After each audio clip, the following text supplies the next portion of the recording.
Pengawasan Intern tahun 2023.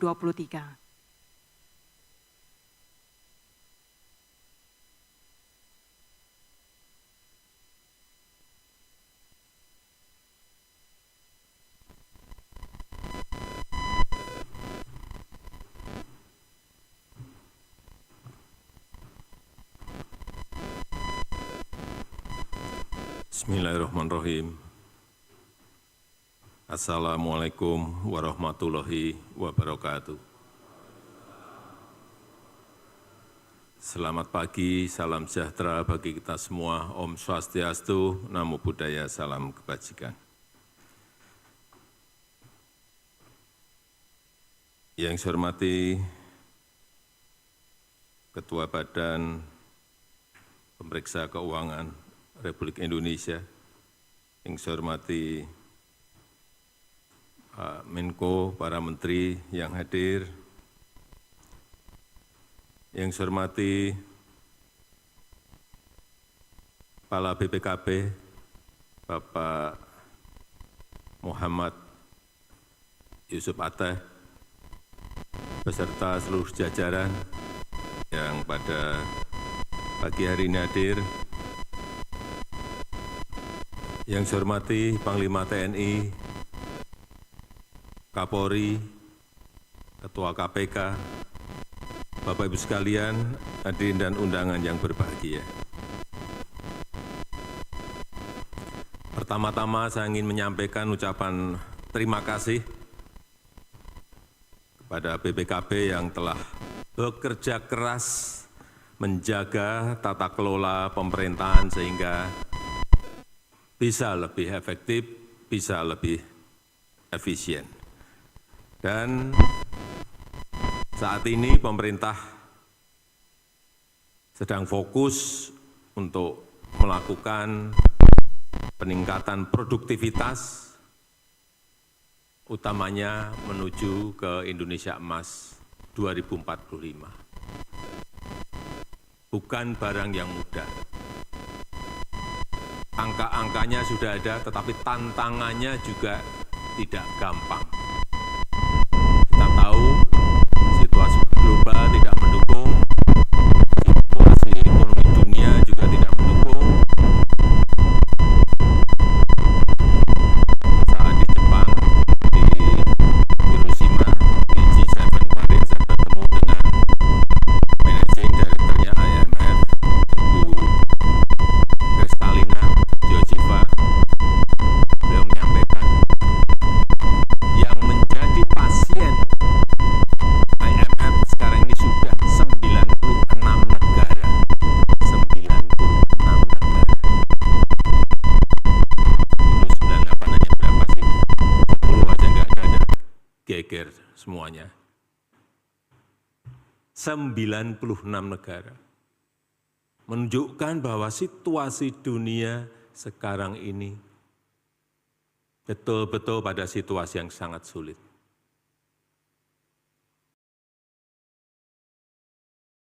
Mungkin dalam 1-2 minggu kemarin juga kita baca di Eropa,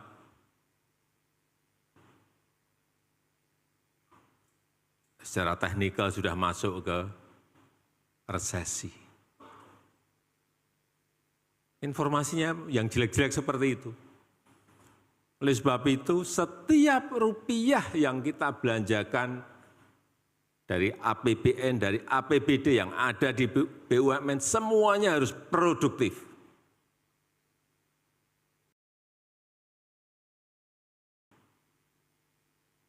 Karena memang cari uangnya sangat sulit. Baik itu lewat pajak, PNBP, royalti, dividen, tidak mudah. Sekarang ini tidak mudah. Sekali lagi, untuk mewujudkan Indonesia Emas 2045 itu tidak mudah. Disinilah pentingnya peran pengawasan. Peran pengawasan sangat penting. Kenapa saya juga sering cek ke lapangan, turun ke bawah, Saya ingin pastikan bahwa apa yang kita programkan itu sampai betul ke rakyat, sampai ke masyarakat. Karena memang kita lemah di sisi itu. Jika tidak diawasi, hati-hati. Jika tidak cek langsung, jika tidak dilihat, dipelototi satu-satu, hati-hati, kita lemah di situ. Dipelototi, kita turun ke bawah, itu saja masih ada yang bablas. Apalagi tidak.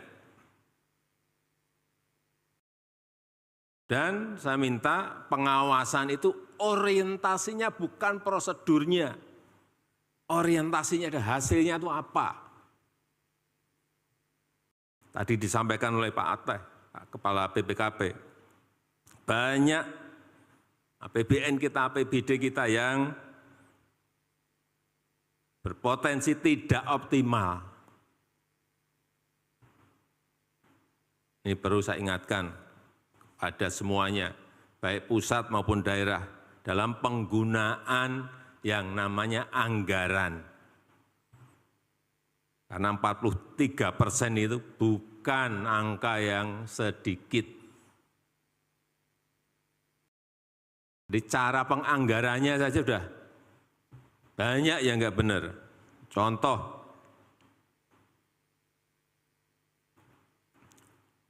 ada anggaran stunting,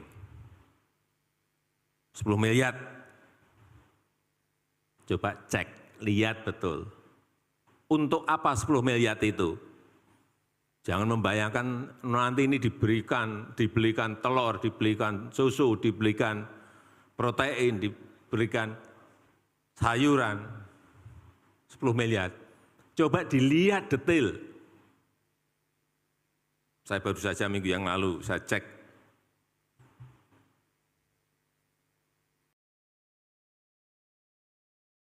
Di APBD, Mendagri, coba saya mau lihat. 10 miliar untuk stunting. Cek. Perjalanan dinas 3 miliar. Rapat-rapat 3 miliar. Penguatan, pengembangan apa-apa, bla bla bla, 2 miliar. Yang benar-benar untuk beli telur itu enggak ada 2 miliar.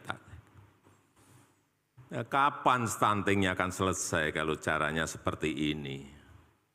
Ini yang harus dirubah semuanya. Kalau 10 miliar itu anggarannya, mestinya yang untuk lain-lainnya itu 2 miliar. Yang 8 miliar itu ya untuk langsung telur, ikan, daging, sayur, berikan ke yang stunting. Konkretnya kira-kira seperti itu.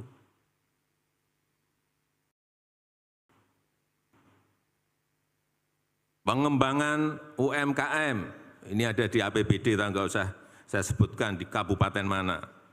Pengembangan UMKM, total anggaran 2,5 miliar.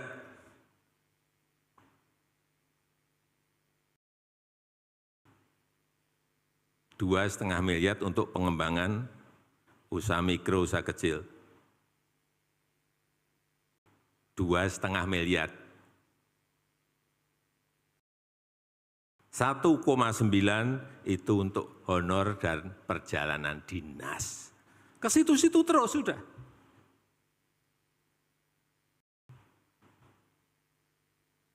Itu nanti sisanya yang 0,6 miliar, yang 600 juta, itu nanti juga masih muter-muter aja. Pemberdayaan, pengembangan, istilah-istilah yang absurd. Tidak konkret, langsung aja lah. Itu untuk modal kerja, untuk beli mesin produksi, untuk marketing. Ya kalau pengembangan UMKM mestinya kan itu. Untuk pameran, jelas. Ini tugas BPKP. Bapak Ibu sekalian, tugas BPKP sekarang mulai harus orientasinya ke situ, orientasi hasil, arahkan daerah, pusat, semuanya, BUMN, kementerian, lembaga, hal-hal yang konkret. Biar apa? Produktif.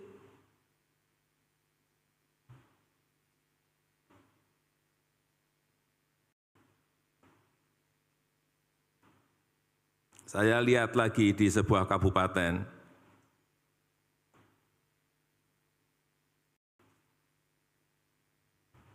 pembangunan balai penyuluh pertanian. Ini jelas loh, pembangunan balai. Tapi saya lihat senyum-senyum berarti sebetulnya di BPKP udah ngerti semua ini sebetulnya. Saya hanya ingin menegaskan, kita sekarang orientasi kita memang harus hasil. Kalau kita mau bisa bersaing dengan negara-negara lain. Pembangunan balai untuk membangun dan merehab balai. Jelas. Anggarannya 1 miliar. Saya cek lagi ini apa tuh kok 1 miliar. Kecil, udah kecil pun saya lihat. Kecil, wah ini kalau mestinya kalau 1 miliar ya 900 juta yang untuk rehab.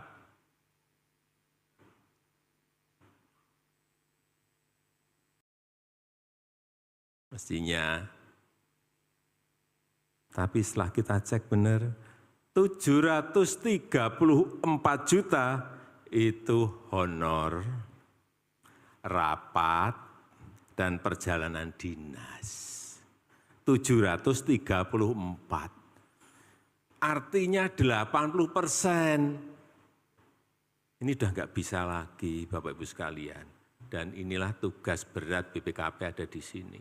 Begitu bisa membalikkan 80-nya yang untuk konkret, 20-nya yang untuk honor, perjalanan dinas, rapat, itu baru. Anggaran APBN, anggaran APBD itu produktif.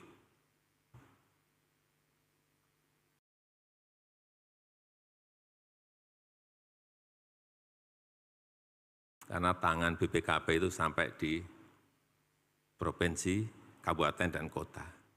Artinya bisa mengawal, bisa mengawasi, bisa mengarahkan. Dan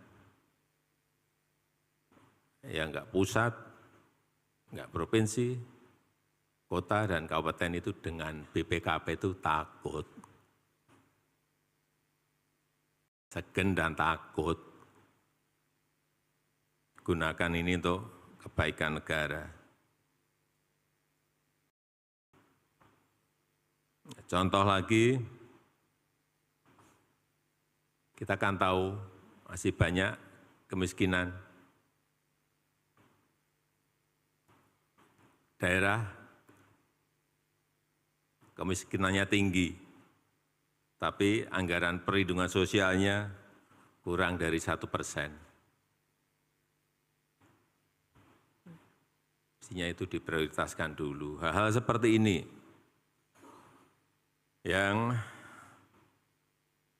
perlu diawasi betul, diidentifikasi masalahnya, berikan rekomendasi, dampingi, kawal, agar betul-betul anggaran kita ini produktif betul. Sekali lagi kita ini bersaing dengan negara-negara lain. Dan kita beruntung pertumbuhan ekonomi kita kalau di G20 itu masuk 2 besar terbaik.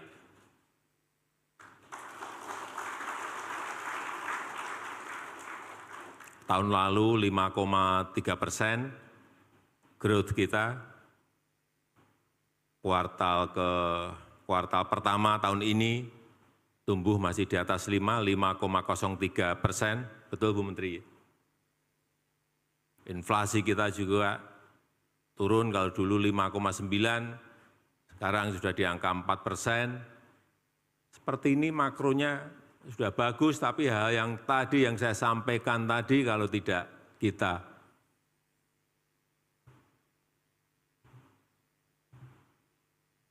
awasi, kita dampingi, kita kawal.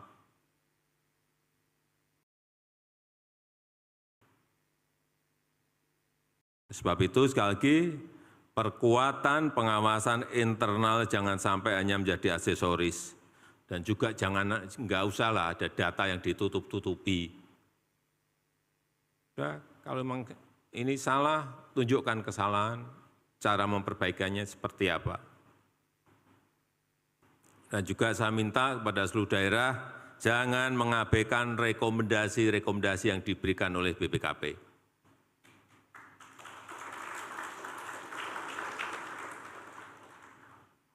Yang terakhir, yang senang pasti banyak. Tadi Pak Ateh bisik menanyakan kepada saya mengenai tukin.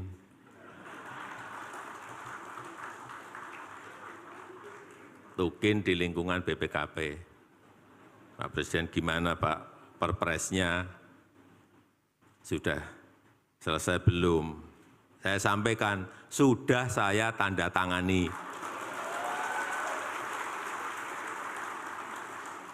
Jadi 100%. Tapi hati-hati tadi yang saya sampaikan, tolong. Nah, saya rasa itu yang ingin saya sampaikan pada kesempatan yang baik ini, dan dengan mengucap Bismillahirrahmanirrahim pada pagi hari ini secara resmi saya buka Rapat Koordinasi Nasional Pengawasan Intern Pemerintah tahun 2023. Terima kasih. Wassalamualaikum warahmatullahi wabarakatuh.